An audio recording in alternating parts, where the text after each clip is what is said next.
Greetings everyone. நம்ம டெய்லியும் competitive exam point of வியூல இந்த நியூஸ் பேப்பர் பார்த்துட்டே இருக்கோம். இன்னைக்கு என்ன இம்பார்ட்டன்ட் ஆர்டிகல்ஸ் இருக்கு அப்படிங்கிறத பார்ப்போம். ஸோ டேரக்டா எடிட்டோரியல் பேஜுக்கு போகலாம்.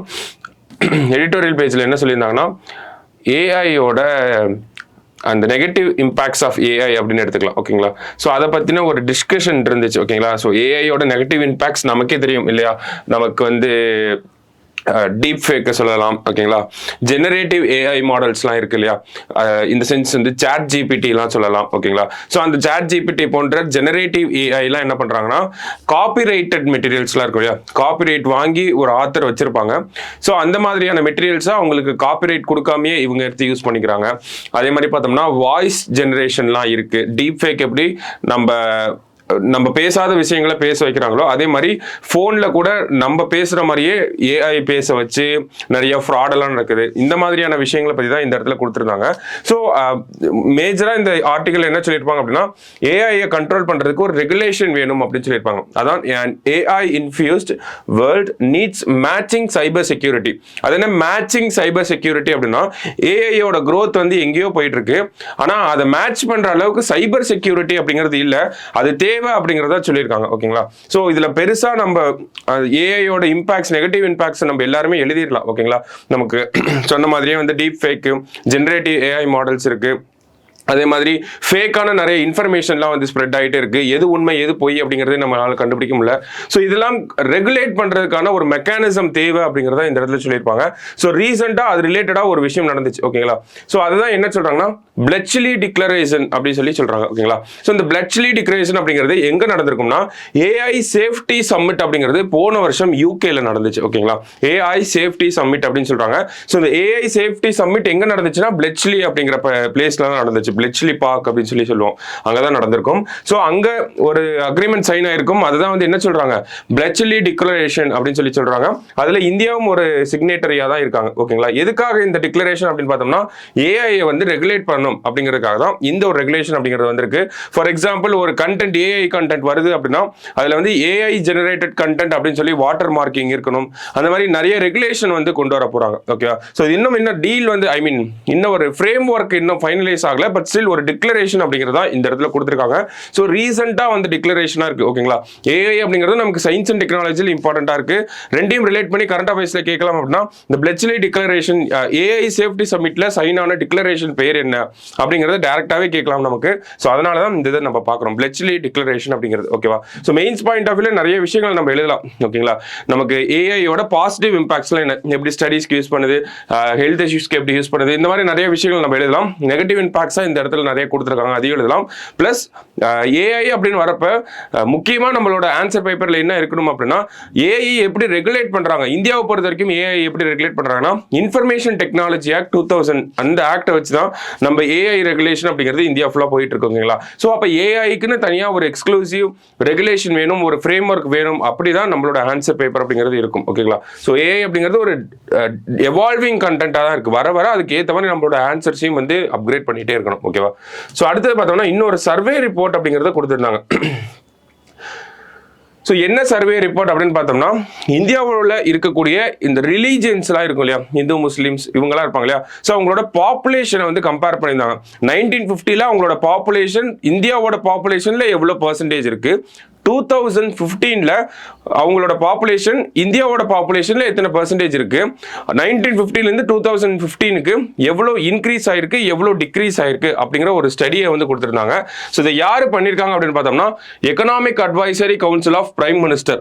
அவங்க தான் வந்து பிரைம் மினிஸ்டரோட அதாவது பிரதமருடைய பொருளாதார ஆலோசனை குழு அப்படின்னு சொல்லக்கூடிய அந்த ஒரு அமைப்பு தான் வந்து இந்த ஒரு ஸ்டடியை பண்ணியிருந்தாங்க. ஓகேங்களா? ஸோ அந்த ஸ்டடியோட பேர் என்ன கொடுத்துருக்காங்க அப்படின்னா share of religious minorities a cross country analysis அப்படின்னு சொல்லி சொல்றாங்க. ஓகேங்களா?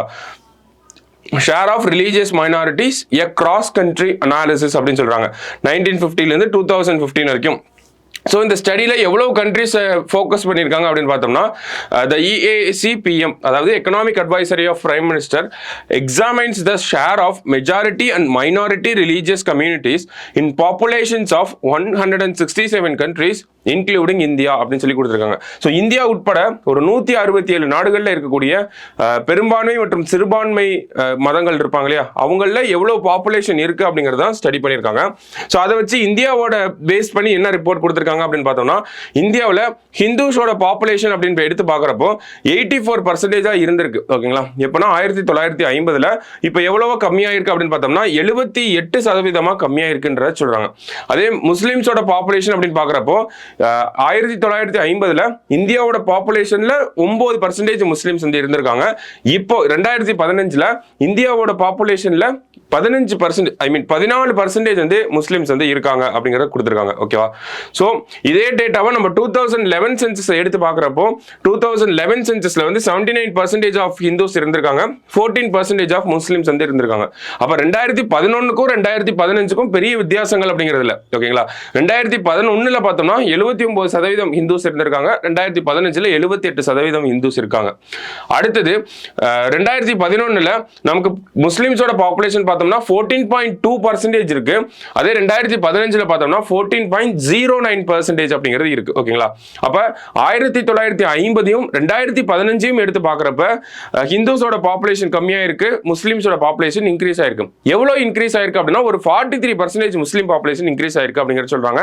சோ இந்த கால்குலேஷனுக்கு நம்ம பின்னாடி வருவோம், எப்படி அது 43% இன்க்ரீஸ் ஆயிருக்கும் அப்படின்னு சொல்லி. சோ 1950 to 2015 எடுத்து பார்க்கறப்போ நமக்கு ஹிந்துஸோட பாப்புலேஷன் கம்மியா இருக்கு, முஸ்லிம்ஸோட பாப்புலேஷன் வந்து இன்க்ரீஸ் ஆயிருக்கு. அதே நம்ம 2011 2015 எடுத்து பார்க்கறப்போ ஹிந்துஸோட பாப்புலேஷன் 1% கம்மியா இருக்கு, அதே அளவுல முஸ்லிம்ஸோட பாப்புலேஷனும் கம்மியா இருக்கு. இங்க 14.2 இருக்கு, அங்க 14.09 அப்படிங்கிறது இருக்கு. So more or less population குறித்த டேட்டா அப்படிங்கறத நமக்கு இந்த இடத்துல புரிஞ்சுக்க முடியுது. ஓகேங்களா, சோ அடுத்தது இங்க என்ன கொடுத்திருப்பாங்க அப்படின்னு பார்த்தோம்னா இந்த எப்படி 43% இன்க்ரீஸ் ஆயிருக்கு அப்படிங்கறத நமக்கு நியூஸ் பேப்பர்ஸ்ல நியூஸ் மீடியால வந்து தப்பா ரிப்போர்ட் பண்ணிட்டு இருக்காங்க அப்படிங்கிற ஒரு கன்சர்ன் இந்த இடத்துல வந்து சொல்லியிருப்பாங்க. என்ன அப்படின்னு பார்த்தோம்னா இந்துஸோட பாப்புலேஷன்ல கம்மியாயிட்டே போகுது, இஸ்லாமியர்களோட பாப்புலேஷன் 43% இன்க்ரீஸ் ஆயிருக்கு அப்படின்னு சொல்லி ஒரு தப்பான ஒரு கண்ணோட்டம், தப்பான ஒரு பிரச்சாரத்தை கொண்டு போயிட்டு இருக்காங்க. ஸோ அது தவறு. அது கால்குலேஷன் மெத்தட்ல பாக்குறப்போ எல்லா கம்யூனிட்டிஸ் எல்லா ரிலீஜனுக்குமே அப்படிதான் வருது. இப்போ முஸ்லிம்ஸோட பாப்புலேஷன் 1950க்கும் 2015க்கும் எவ்வளவு டிஃபரன்ஸ் இருக்கு அப்படிங்கறத பாக்குறாங்க. முஸ்லிம்ஸோட பாப்புலேஷன்ல அதை பர்சன்டேஜா எக்ஸ்பிரஸ் பண்ணிருக்காங்க, அவ்வளவுதான் அந்த இடத்துல. ஓகேங்களா, சோ இது முஸ்லிம்ஸ் பாக்குறப்ப 43% இருக்கு. இதே நம்ம பௌத்த மதத்தை எடுத்து பார்த்தோம்னா அது 1520% இருக்கு. சோ அது இது பெரிய விஷயம் கிடையாது. டிஃபரன்ஸ் இன் பாப்புலேஷனை நமக்கு பர்சன்டேஜா சொல்லியிருக்காங்க, அதனால பெருசா மாற்றங்கள் எதுவும் இல்லை. அப்சல்யூட் டேர்ம்ஸ்ல பாக்குறப்போ 9ல இருந்து 14% ஆயிருக்காங்க, அவ்வளவுதான் அங்க வித்தியாசம் அப்படிங்கறத சொல்லியிருக்காங்க. ஓகேவா, சோ ஸ்டில் அது தப்பான விதத்துல நமக்கு ரிப்போர்ட் ஆயிட்டு இருக்கு அப்படிங்கறத சொல்றாங்க. சோ அப்ப என்ன ஒரு கண்ணோட்டம் இருக்கு அப்படின்னா முஸ்லிம்ஸோட பாப்புலேஷன் அதிகமா இன்க்ரீஸ் ஆயிட்டு இருக்கு அப்படிங்கறத சொல்றாங்க. சோ அதுக்கு பிரஸ் ஃபெடரேஷன் ஆஃப் இந்தியா அப்படின்ற அமைப்பு. ஓகேங்களா, சோ அவங்க வந்து சொன்ன விஷயம் என்ன அப்படின்னு பார்த்தோம்னா successive census have shown that decadal growth rate of Muslims have been on the decline for 3 decades அப்படின்னு சொல்றாங்க. ஓகேங்களா, சோ அந்த ரிப்போர்ட்ல என்ன கொடுத்திருக்காங்கன்னா 43% இன்க்ரீஸ் ஆயிருக்கு அப்படிங்கறத பெர்சன்டேஜா கொடுத்திருந்தாங்க, நமக்கு டிஃபரன்ஸ் பெர்சன்டேஜா கொடுத்திருந்தாங்க. ஆனா அது தப்பா ரிப்போர்ட் பண்ணிட்டு இருக்காங்க. சோ அது நீங்க தப்பா ரிப்போர்ட் பண்றீங்க, அதுக்கு நாங்க கவுண்டரா இந்த மாதிரியான ஸ்டாட்டிஸ்டிக்ஸ் வந்து கொடுத்திருக்காங்க. முஸ்லிம்ஸோட பாப்புலேஷன் இன்க்ரீஸ் ஆகல, அது கடந்த 3 டிகேடா வந்து கம்மியாயிட்டு தான் வருது அப்படிங்கிற ஒரு ப்ரூஃபை வந்து இந்த இடத்துல கொடுத்திருக்காங்க. ஓகேங்களா, சென்சஸ் டேட்டாவை வந்து கொடுத்திருக்காங்க. ஓகேங்களா, கடந்த 3 சென்சஸ் எடுத்து பார்த்தோம்னா முஸ்லிம்ஸோட பாப்புலேஷன் அப்படிங்கிறது டிக்ளைனிங் ட்ரெண்ட்ல தான் இருக்கு அப்படிங்கறத சொல்றாங்க. அடுத்து பார்த்தோம்னா நேஷனல் ஃபேமிலி ஹெல்த் சர்வே அப்படிங்கிற ஒரு சர்வே பத்தி நமக்கு தெரியும். ஓகேங்களா, national family health survey 5th எடிஷன்ல வந்து என்ன சொல்லியிருப்பாங்க அப்படின்னா total fertility rate of India அப்படிங்கிறது. ஓகேங்களா, அதாவது ஒரு பெண்மணி இருக்காங்க அப்படின்னா அவங்களோட வாழ்நாளில் எவ்வளவு குழந்தைகளை பெற்றுக்க முடியும் அப்படிங்கிறது தான் அந்த டோட்டல் ஃபெர்டிலிட்டி ரேட். அது வந்து இந்தியாவுக்கு வந்து 2.1 இருக்கு, தமிழ்நாட்டுக்கு 1.8 இருக்கு. ஓகேங்களா, ஸோ இந்த மாதிரி இந்தியா தமிழ்நாடுன்னு பிரிச்ச மாதிரியே அவங்க ரிலீஜன் வைஸும் பிரிச்சிருப்பாங்க. அந்த religion wise total fertility rate எடுத்து பார்க்குறப்ப இருக்கிறதுலே கம்மியா இஸ்லாமியர்களுக்கு தான் கம்மியா இருக்கு அப்படிங்கிறத சொல்றாங்க. ஓகேங்களா, ஸோ அந்த டோட்டல் ஃபெர்டிலிட்டி ரேட் டிக்ளைன் ஆகிட்டே வருது ஒவ்வொரு ரிலீஜனுக்குமே டிக்ளைன் ஆகிட்டே வருது. லார்ஜஸ்ட் அதிகமாக எங்கே டிக்ளைன் ஆயிருக்குன்னா அது முஸ்லீம்ஸ்க்கு தான் டிக்ளைன் ஆயிருக்கு அப்படிங்கிறதையும் சொல்லியிருக்காங்க. ஸோ அப்போ இந்த தப்பாக ரிப்போர்ட் பண்ணுறத இந்த இடத்துல வந்து கவுண்டர் பண்ணியிருக்காங்க. ஓகேவா? ஸோ இந்த டேட்டாஸ் அப்படிங்கிறது நமக்கு முக்கியம் தான். என்னென்ன பெர்சன்டேஜில் இருக்காங்க, இந்த ரிப்போர்ட்டை யார் கொடுத்துருக்காங்க அப்படின்னா economic advisory council of prime minister அவங்க தான் வந்து கொடுத்துருக்காங்க. ஓகேவா? ஸோ அதுதான் இன்னொரு இது ரொம்ப கான்ட்ரவர்ஷியலாக நிறைய விஷயங்கள் பேசிட்டு இருக்காங்க, அதை வந்து எக்ஸ்பிளைன் பண்ணியிருக்காங்க. அவ்வளோதான்.